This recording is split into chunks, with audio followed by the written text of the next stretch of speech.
Sugeng Enjing.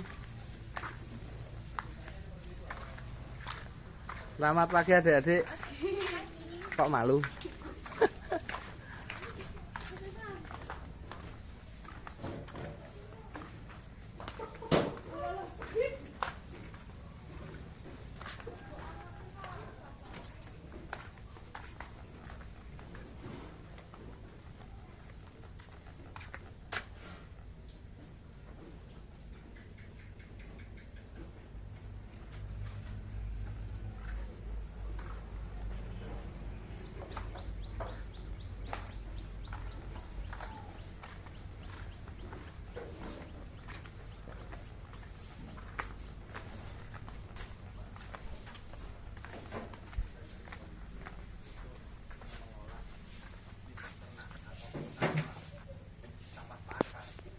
Waktu itu juga akan kita realisasikan pada pagi hari ini di Jogja Agrotechnopark atau Jogja Agropark. Kita akan memulai proses pengolahan pupuk kandang secara alamiah, tapi mempunyai dampak yang super bagus. Jadi di sini telah hadir Mas Andi. Dari mana Mas Andi? Dari Malang. Dari Malang, yang beliau ini sudah membudidaya jenis cacing AMC yang konon asalnya dari Afrika. Nah, kelebihan dari cacing AMC ini adalah bisa langsung mengurai feses dari atau bahan organik yang langsung dari sapi, dari kambing. Itu fesesnya kita olah tanpa harus proses fermentasi, jadi secara khusus mereka langsung mengolah, mengurai, dan setelah proses itu terjadi 36 jam itu kita bisa gunakan, atau 48 jam kita bisa langsung gunakan, diaplikasikan di tanaman. Nah, turunan dari itu banyak sekali. Itu nanti masalah pelatihan lanjutan lah. Jadi di sini Mas Andi alhamdulillah sudah datang. Monggo Mas Andi, waktu dan tempatnya di sini adalah yang mantikani di tempat Yunatan ini Pak Mo. Terus yang di samping itu ada Pak Sugianto. Nah, Pak Mo ini secara menyeluruh bertanggung jawab di sini sebagai koordinator. Monggo Mas Andi. Gas. Bismillahirrahmanirrahim. Assalamualaikum warahmatullahi wabarakatuh. Mangkas waktu. Selama ini kan yang namanya kompos, mau kompos kambing, mau kompos sapi, kompos babi atau kompos ayam, itu kan butuh waktu lama ya Pak. Harus difermentasi dulu sekian lama, harus di macam-macam lah proses seperti itu. Nah, ternyata kalau dengan cacing ini cepat. Karena apa? Cacing ini jenis ANC ini dia mampu mengurai bahan organik apapun itu, mulai kowe, ternak ataupun limbah sayur, itu seberat tubuhnya. Jadi seberat tubuh cacing. Jadi logikanya ngeten, kalau ada cacing 1 kilo berarti selama 24 jam dia akan mengurai, memakan bahan organik itu ya 1 kilo. Jebolan. Nggak apa-apa. Jadi nanti yang akan keluar bentuknya adalah vermikompos atau yang biasa disebut, kalau di Malang nyebutnya biasanya casting. Casting itu singkatan sebenarnya. Jadi bekasnya cacing. Seperti itu loh. Makanya disebut casting, bekas cacing. Jadi nanti kita akan menggunakan cacing ini untuk mengurai limbah-limbah ternak yang ada di sini. Nah, ini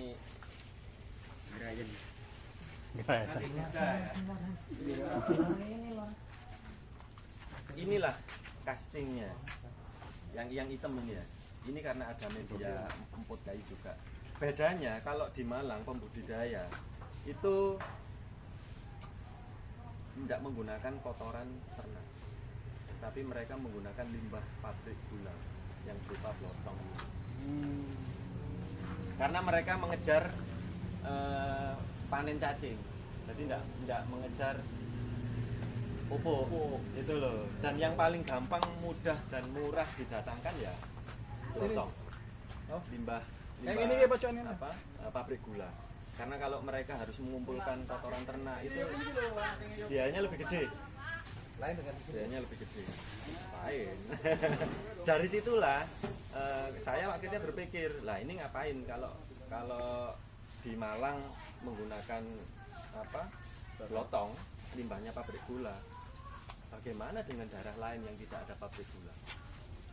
Masa enggak bisa mandiri kompos? Masa enggak bisa bisa memproduksi kompos? Kan seperti itu. Ya apa yang ada di sekitar kita, bahan organiknya pasti diurai.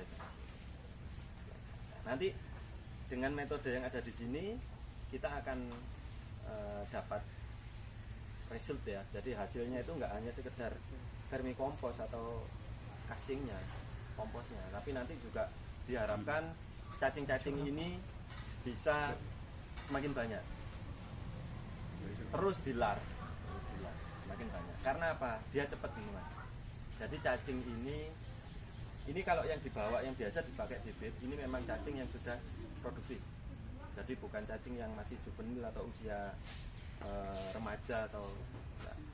Cacing ini dari satu ekor ini kalau misalkan diteliti beneran itu bisa jadi 1.500 lebih satu tahun dari satu, dan dia berkelamin ganda. Jadi memang betul dia berkelamin ganda. Artinya mandiri ya, Tetap ada proses kawin, jadi tetap ada proses kawin. Nanti kalau jenengan praktek di sini akan menemukan nanti bagaimana bentuknya kokon atau telurnya cacing, bagaimana melihat cacing itu nanti kawin. Kawinnya dia posisinya cuman nempel gini nanti.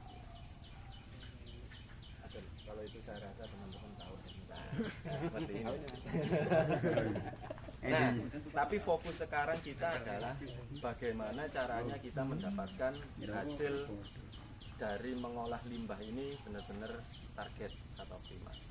Kami di Malang melakukan itu dan menghitung ternyata susut 40%. Jadi kalau ada 1 kilo kotoran sapi diproses sama dia 24 jam, besok itu bisa manen castingnya itu hanya sekitar 600 jam. Susut, dan hebatnya lagi castingnya ini sudah tidak mengandung amonia atau mengandung patogen berbahaya. Karena apa? Ya itu tadi, karena sudah perut cacing yang sudah melakukan itu, dan enzim-enzimnya cacing yang namanya lumbriponase atau banyak sekali itu yang melakukan. Dan terbukti untuk pertanian ini sebenarnya solusi. Kalau kita disebut mau mandiri pupuk ya sebenarnya ini solusi. Oke, luar biasa. Terima kasih Mas Hadi atas paparan yang menginspirasi. Jadi selanjutnya mungkin kita langsung aja mempraktekkan. Jadi kita sudah siapkan nanti jadi 4 bebek. Untuk ini mas, untuk karakter kompos. Jadi limbah ini kan dari sini kan bagus. Yes. Ya. Ini dulu tempat penamuan sementara, karena ini untuk mau buat praktek casting kan diangkut ke sana. Ini barangnya cuma segitu di sini. Untuk selanjutnya besok gimana? Ini apakah harus ditunggu 1 hari 2 hari atau langsung bisa nanti? Langsung aja. Nah, ini pertanyaan bagus. Ujuk-ujuk grup mati kabeh. Nah, gitu loh. Gini, saya malah lebih merekomendasikan kompos yang posisinya belum termofil ya. Biasanya kan ada kompos yang masih ditumpuk. Termofil itu suhunya naik, tinggi, ada panas.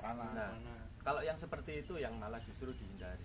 Karena kalau masih panas terus diberke ya cacingnya pasti mati. Kabur dulu pak. Oh. Tapi kalau kabur nggak berhasil mati. Dia makhluk hidup yang punya cara bertahan. Jadi kabur dulu, kalau nggak berhasil berarti mati gitu. Jadi sebisa mungkin pilihannya menggunakan kohe segar atau kohe yang sudah lama. Yang lama atau yang masih fresh. Betul. Tapi kalau masih anget atau panas atau kemebul, jangan. Masalah. Tapi bisa diatasi, jangan Kotoran hewan. kohe sih katanya kotoran hewan. Oke, Bapak. Tapi kalau ada tumpukan kotoran hewan yang sedang terdekomposisi panas, itu masih bisa dipakai. Solusinya gampang. Jenengan cairkan dengan air. Soalnya ini kan ini loh. Nanti jangan-jangan ini panas ya Mas. Kalau 1 hari ditampung sehari udah panas loh ini. Makanya yang Suhunya udah 80 derajat loh. Saya takutnya gitu loh. Sekarang ditaruh, nanti malam proses suhu 80 derajat mati. ya. Jadi gini. Ketika ada suhu tinggi, itu kan berbentuk tumpukan, Pak. Ya. Tapi kalau misalkan tipis, ya kena angin sudah. Gitu loh. Jadi ngasih makannya enggak boleh langsung brek gitu enggak. Bertahap kasih panen. Ketebalan maksimal berapa? Kalau saya melihatnya ketebalan enggak bisa dipaskan harus ketebal ini enggak, menyesuaikan dengan kondisi kohenya. Kalau kohenya panas ya enggak usah tebal. Meminimkan resikonya ya paling enak dilarutkan aja. Kasih air terus nanti disiramkan gini enggak apa-apa. Yang penting enggak sampai. Berarti kalau cuer malah bagus. Malah cepat diurai. Makanya tadi saya menanyakan ini bawahnya semen atau tanah. Ini tanah. Nah, kalau tanah berarti kan air bisa meresap langsung. Otomatis meskipun disiramkan gini kan cuma sebentar air turun. Berarti lebih baik ini gini loh. Nanti tindak lanjutnya kan ini saya siram dulu, baru dibersihkan. Nah kemarin kan diberikan dulu baru disiram. Kalau memang dalam keadaan lembek itu biasa kan disiram dulu baru diangkut sini gitu loh maksudnya. Sebisa mungkin kondisinya seperti itu aja. Itu bagus. Jadi cacing ini ya kita meskipun dia mesin pengurai tapi kita juga jangan membebani dia. Dalam arti apa? Semakin padat, semakin keras, ya akan semakin lama untuk dia urai. Tapi jadi kalau dilarang menumpuk ya. Ya Iya, itu istilahnya betul. sing paling gampang ngono wae lah cara basane. Jangan terlalu ojo ditumpuk-tumpuk. ditumpuk-tumpuk tapi digawe berlapis terus untuk gampang diurai itu diencerkan. Nah, Jangan terlalu betul. encer juga. Betul. Karena saya berpikir kalau terlalu encer kan ke bawah terlalu lembab Nggak, ke depannya. satu itu terus oksigen juga akhirnya akan menutup hilang ya. Iya, Jadi iya. Oh, cacing nggak iya, bisa iya. masuk. Yuk, saya ini rampung deh. Jadi gini, Ini nganu, Bay. setelah kita nanti tebat cacing ini, selanjutnya kita aplikasikan metode yang disampaikan oleh Mas Andi tadi. Mungkin saya rasa itu dulu. langsung. Nggak ada yang tanya ini musuh permasalahannya cacing ini nanti apa? Nah, ini yang harus dihindari. Yang harus dihindari. Yang harus dihindari. Jadi ngenten, hamanya cacing ini yang paling mudah ditemukan itu tikus, ayam, unggas, ya kan di sini kan tidak ada. Tikus itu yang mengganggu. Jadi tikus ini agak nakal ya. Berarti Yang nanti banyak itu pancing. Oh iya, kalau itu lah. lah. Kolam kabeh mesti wis kuwi. Ngarep kalau itu pancing nanti akeh-akeh. terjadi itu ya berarti oknum lah. Sama ini mas saya menanya untuk medianya ini harus mawur gini apa enggak? Ora aku iki menggo. Itu hasilnya. Itu hasilnya, Itu Pak. hasilnya, Pak. Oh, Jadi nanti kita panennya itu yang itu disebut banyak casting. Nah, jadi cacingnya ini. Berarti nek nang kono misalnya nyun sewu rada padet enggak apa-apa. Enggak boleh tadi disebut. Kalau- Tetep mawur-mawur. Bukan itu. Jadi pakane itu adalah kita menggunakan kohi. Kotoran hewan, bukan koma. Ngono lho. Nah, makanya belum tak titik tadi kan ada pertanyaan selanjutnya. Jadi yang disampaikan Mas Andi tadi tolong perhatikan bagus. Iya toh? Jadi nanti kita praktekkan aja lah. Kita praktekkan. Dan langsung praktek. Karena kasihan ini kepanasan Semut ya. Nah, betul. Semut merah. Ini paling sering ditemukan. Jadi ketika ada semut, Banyak jenis semut merah. ketika ada semut datang itu biasanya ada faktor pendukungnya. Satu, di situ ada makanan yang disukai semut, ya toh. Kedua, biasanya ada musuh alaminya semut, ya kan. Terus sama kelembapan atau suhu. Semut ini muncul biasanya ada suhu. Tapi kalau lokasinya ini sering dijaga, dalam arti kalau misalkan ada semut, itu solusinya cuma satu, dispray aja. Semut nggak suka sama lokasi basah. Dispray air aja, set, pergi dia. Itu solusinya di situ. Terus ini yang paling penting Mas Arif. Diingat-ingat kalau pas sapi atau kambingnya habis dikasih Obat obat cacing. cacing, sementara koinnya jangan ditugaskan ke cacing. Yang itu Termasuk kambing loh, Pak. Ya, Ini yang susah ini. ada jadwalnya toh Pak. Bukan. Banyak kasus kena cacing itu kan cuma 1, 2. Datang dokter shoot ngobat. Poinnya jatuh di mana kan kita nggak tahu ya. Enggak, Oh, sebentar.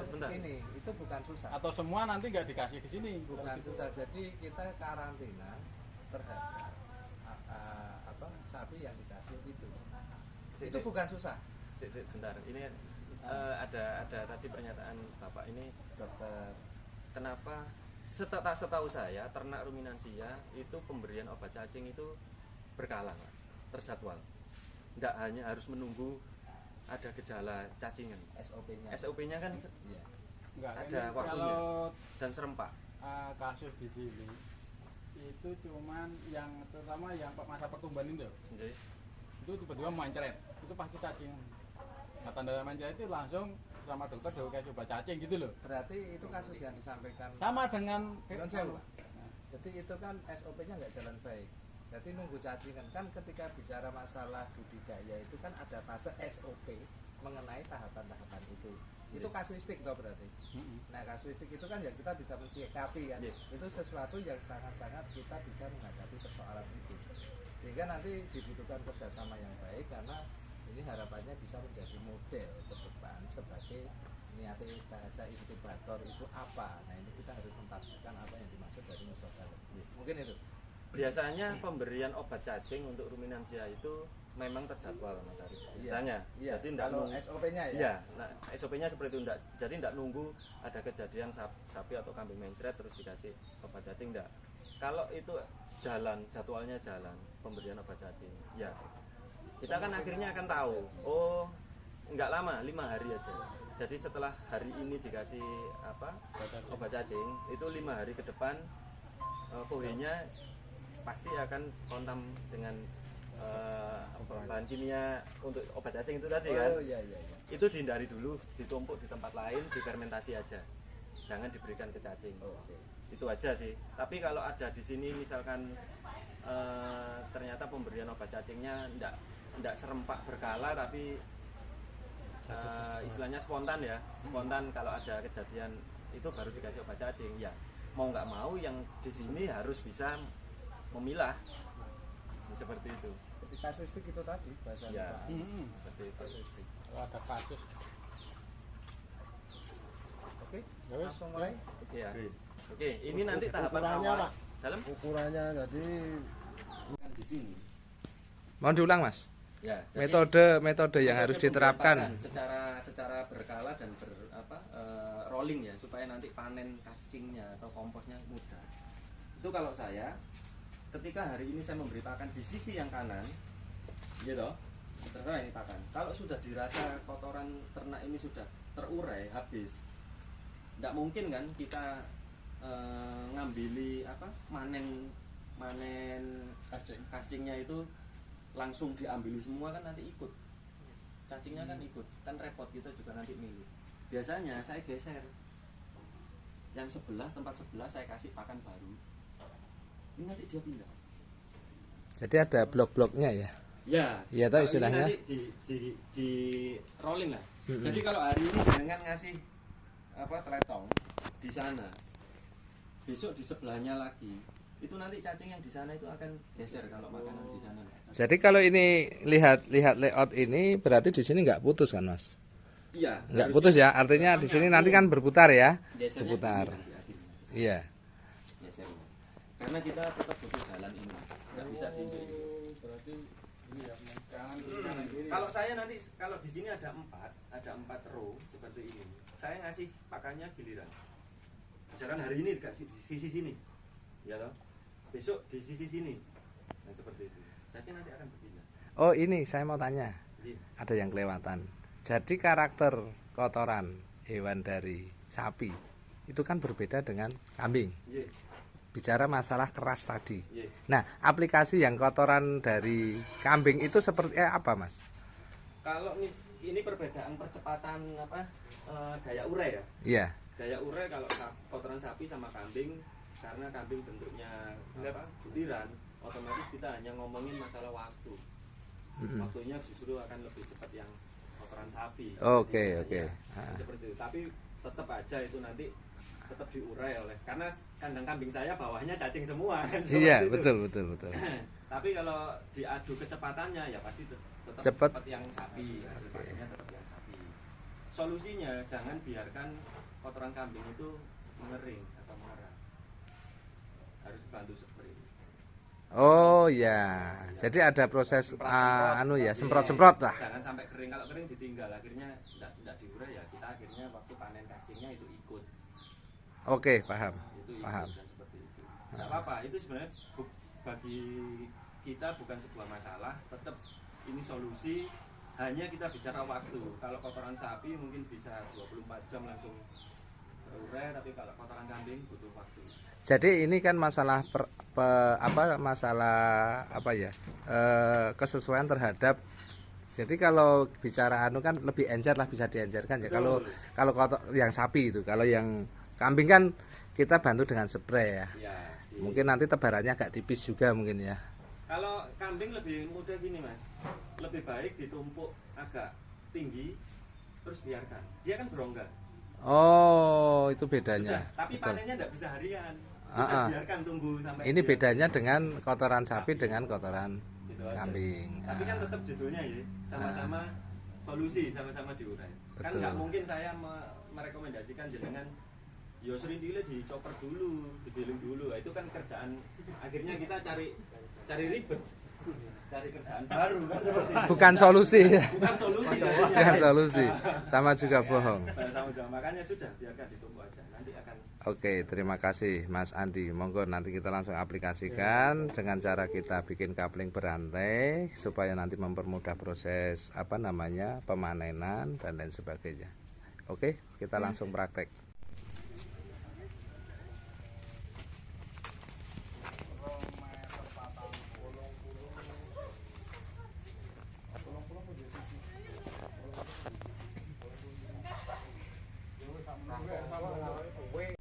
Wah, betul.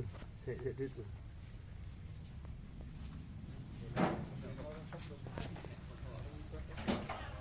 Tak kirimi foto.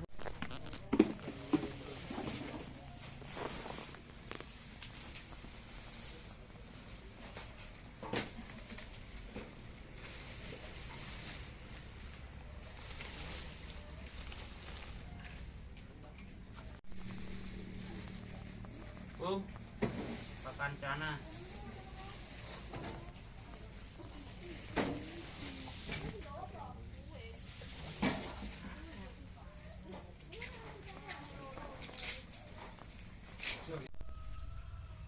Ini belum ada 1 jam tebar pakan dari koi sapi di atas bedengan cacing.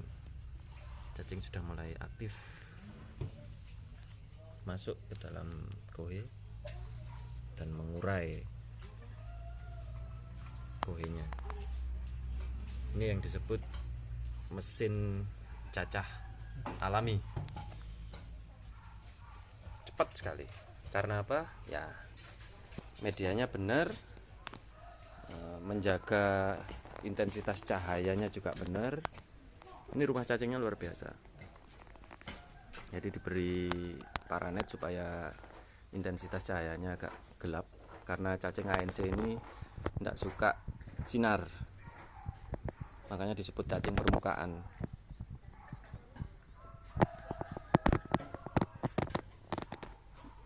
Ini 4 row dengan populasi starter awal 100 kilo cacing. Sudah mulai ditebar untuk adaptasi pakan di sisi, dan tidak ada cacing kabur. Aman, anteng, mantap lah, bismillah. Jadi solusi. Ini kandang cacing terbaik yang pernah saya kunjungi. Mantap lah.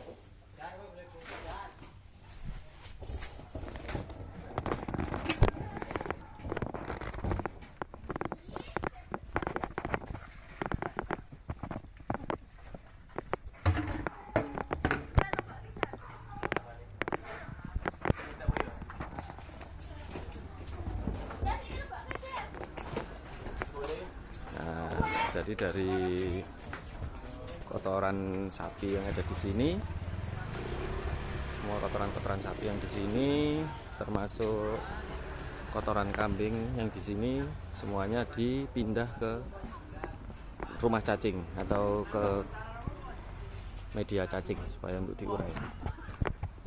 Ini tim yang hebat ini di CATP. Mantap. Rencana kesuwen mulai mulai.